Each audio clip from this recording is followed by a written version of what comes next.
Welcome, everybody. This is Keith Sutton with Arkansas Farm Bureau.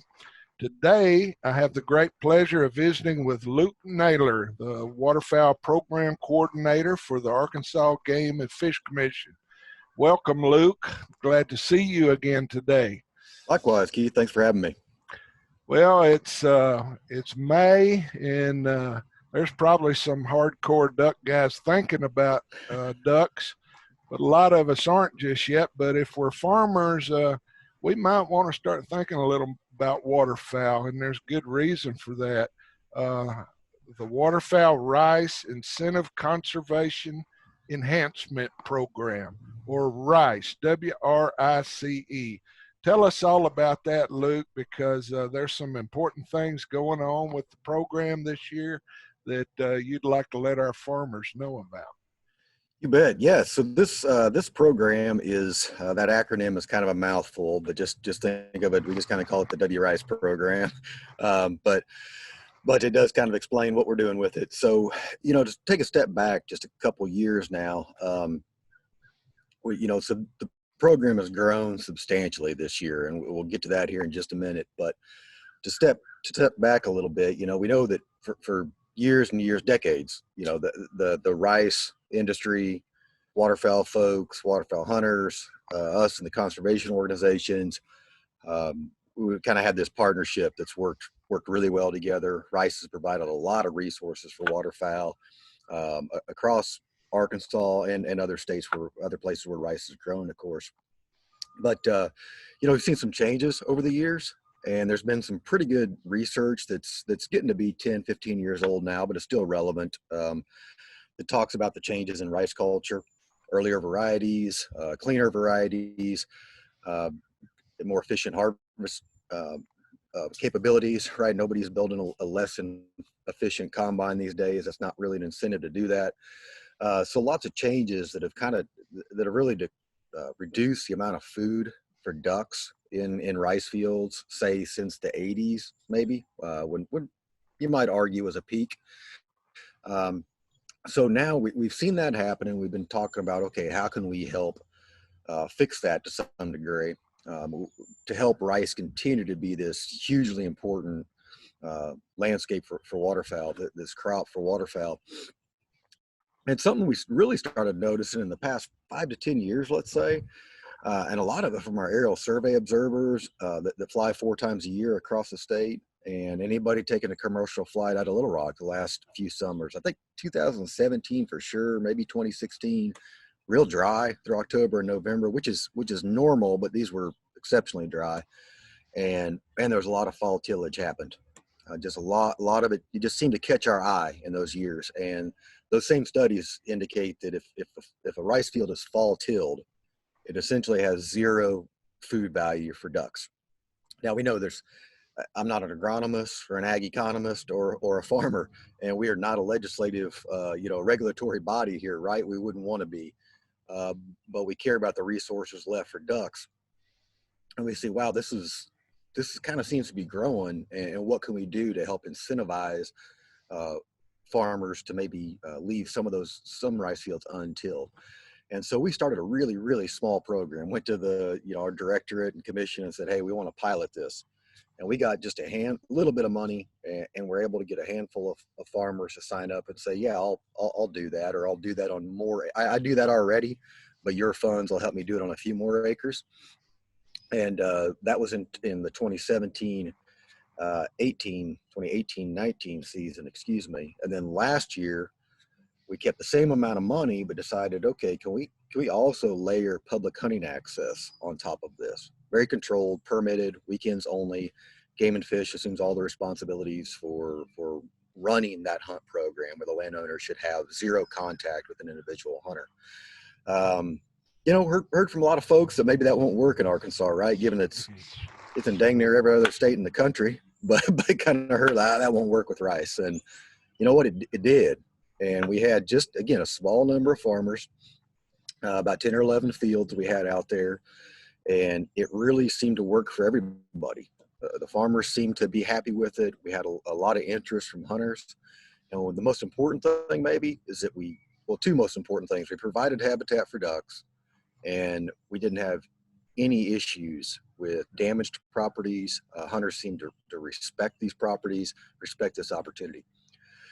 So we started looking to grow the program, and a program that maybe a lot of folks listening to this aren't real familiar with. It's a voluntary public access and habitat improvement program that's part of the Farm Bill, but is designed to allow state agencies to secure funds to expand public access on private lands.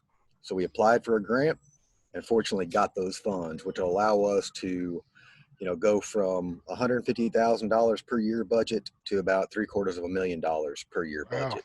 That's a big Yeah, boost, so huh? that's a huge boost, and we're super excited about that. What it'll allow us to do is really expand this program across rice growing regions. Hopefully, maybe, I said we had 10 or 11 fields last year. We're thinking, depending on field size and how many landowners, lots of factors, but we may have 30, 40, 50 individual fields Wow. available for public hunting in this coming duck season. So this is a really good thing for folks who don't have a place to duck hunt too. They might be able to get a place through this program where previously they wouldn't have had access to good hunting spots. Exactly. And, I'm a public land hunter. I am too. 95% of my time, right? But in Arkansas is very fortunate to have a wealth of fantastic public duck hunting opportunities. But almost none of them offer this experience.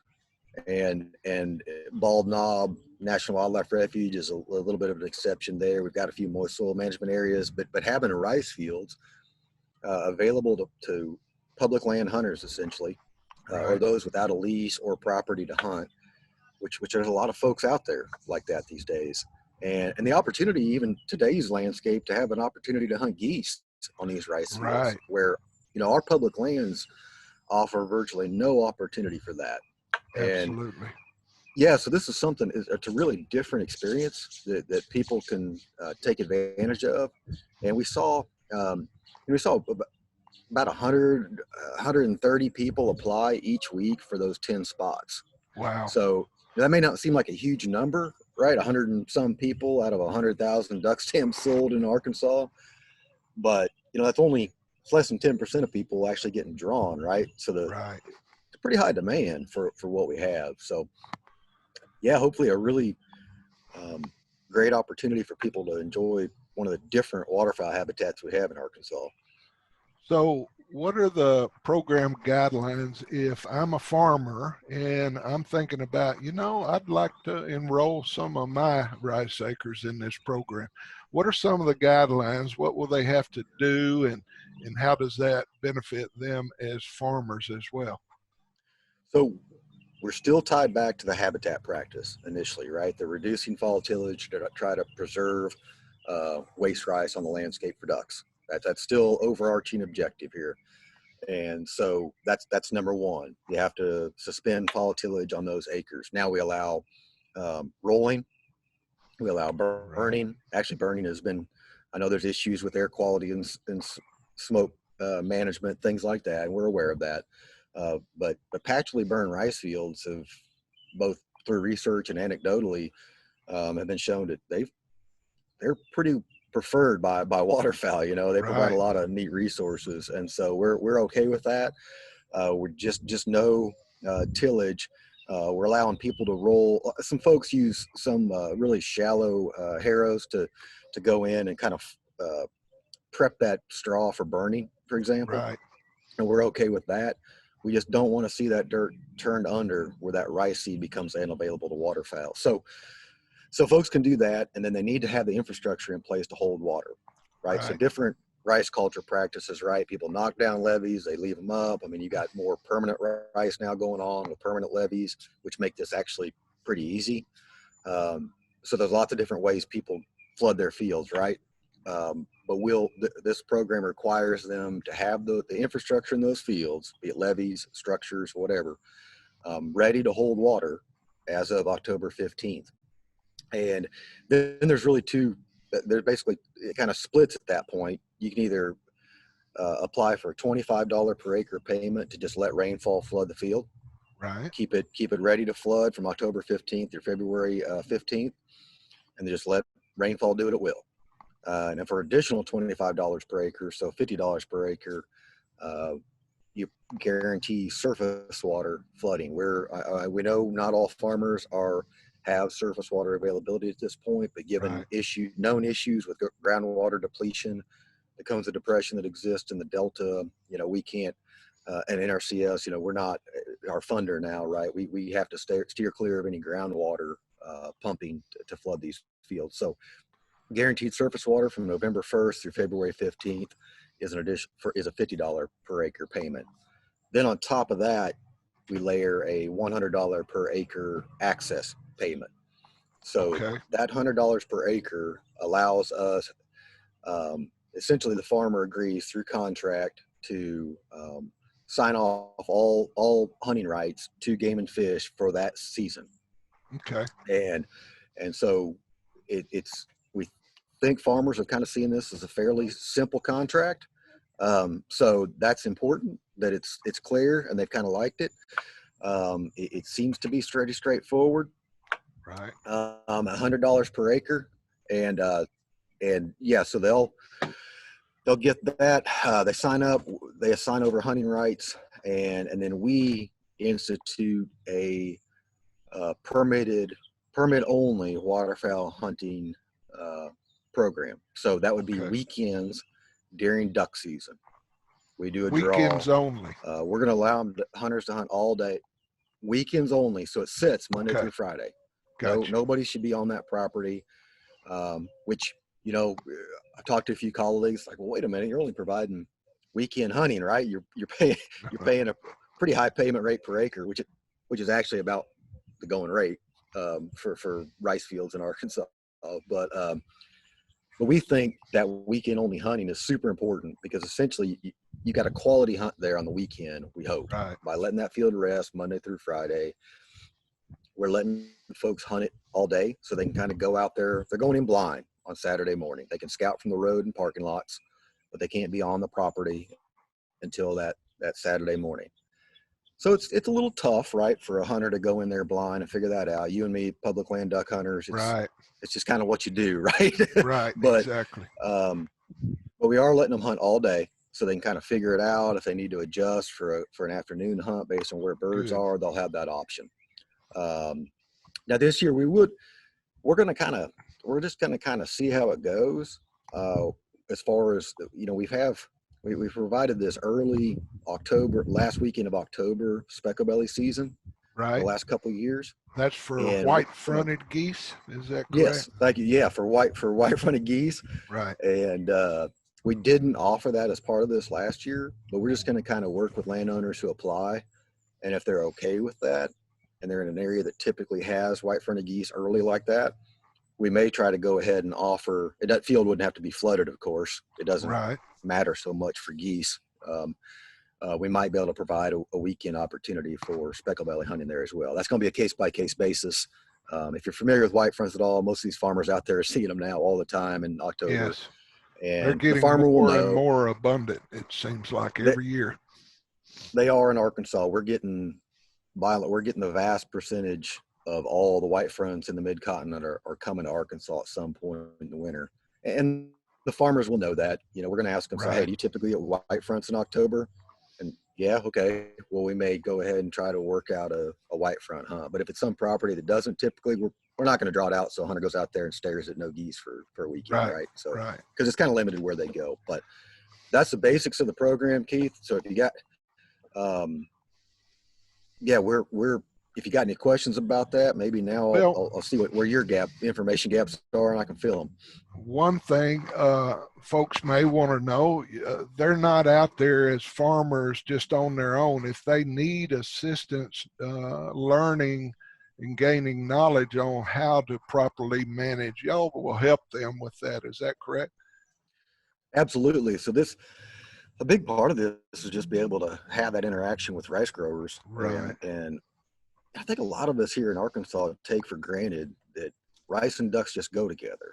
Yes. And they do. I mean, they're fantastic. I mean, we talk about rice fields as being surrogate wetlands where where Right. natural wetlands were lost, rice fields can fill that gap, and they really can. But I think maybe just a little bit we've stepped away from the more active management, or Right. haven't fully ramped it up yet. And that's kind of on us as an agency to communicate how to do that, to work with farmers on how to do that. Because I think um, we've kind of, frankly, kind of gotten by in Arkansas for a long Right. time. Like ducks are continuing to come here, man, everything's good. We can just kind of do what we do, and the ducks will keep coming. And I think most folks out there are starting to see that that's not the case anymore. Yeah, the Right. ducks still come to Arkansas. We're still #1 for everything, for mallard harvest. I mean, this is it. Still the place to And be. #1 in rice growing on top of And that. So exactly. So we kind of want to just see those two continue to be right. joined at the hip. And I understand that farmers are making decisions about how they run their operation for good reasons that I don't fully Sure. understand. And hopefully through this interaction, we kind of figure out, okay, well, what works for you as farmers? Here's something that we're putting out there, still on a really, compared to over 1 million acres of rice in Arkansas Right. each year, we're talking 3,000 to 4,000 acres with this program. Um, super, that's a big number for public hunting access. Sure. That's not a very big number when you talk about habitat availability for ducks. Right. So we'd still like to see this grow into a program that grows this habitat practice across a larger landscape. And we're hoping through kind of working with farmers on this smaller scale, we can kind of figure out, okay, what works for both of us, Right. and how much of your operation is reasonable to enroll in a program like this. Say it was big scale available. Mhm. What would work for a farmer? How much could you enroll? What do we need to learn from each other about how this thing could work moving forward? And so yeah, this will give us an opportunity to have those conversations. We'll help them. Yeah, okay, what kind of burn or rolling works best for ducks? If farmers want Right. to know that, we'll help them figure that out. And there's a bunch of them who know it better than me, and there's maybe a bunch of them who That's don't have true. much experience with it. Well, this is a win-win situation. It seems like it's good for farmers, it's good for hunters, good for ducks too. So if folks are listening right now, Luke, and they want to know how to get involved, where do they go from here? How do they get in touch, and where's resource material available at? Yeah, go to agfc.com/WRICE, agfc.com/WRICE. You can probably could Google that and it'll pull you right to it. But Right. it's under our private lands program. So if you just go to the webpage, forget that part of it, kind of go to agfc.com and kind of navigate, it'll be through our private lands program where that'll come up. You can go to that page. It has all this information I just mentioned, Right. all the details of the program. We have an informational flyer with an application that someone can download and print if they're comfortable doing the paper version of things. Right. There's also a list of contacts. So there's a list for the email and cell phone number of every private lands biologist throughout the state, and including Great. my number as well. No office numbers on there. Nobody's at the office right now, given the times we're in. So Right. call those cell phone numbers, shoot an email, and there's also an online application form where people are Great. comfortable with that way of doing things. Just go right in there. It's a Google form. They can click that button. Probably won't take them 5 minutes to enter that information. We'll be able to take a look at it, but we're there to answer questions anytime. We've got about the 1st of June, I think, is when we decided to shut off the application period so we can get things rolling. So we got a couple more weeks here. Well, this is a good time. Weather's maybe a little rainy for a lot of folks, and they can't get out in the fields. So get on your computer, go to agfc.com/WRICE, and you'll find all this information. I was just there this morning. There's lots of good stuff there that folks can find to learn more about this. We appreciate you, Luke, taking time to talk with us today so we can share this with folks. And we'd like to encourage folks to get in touch if they're interested in being a part of this important program for waterfowl. Thank you very much. Thank you, Keith. I appreciate it.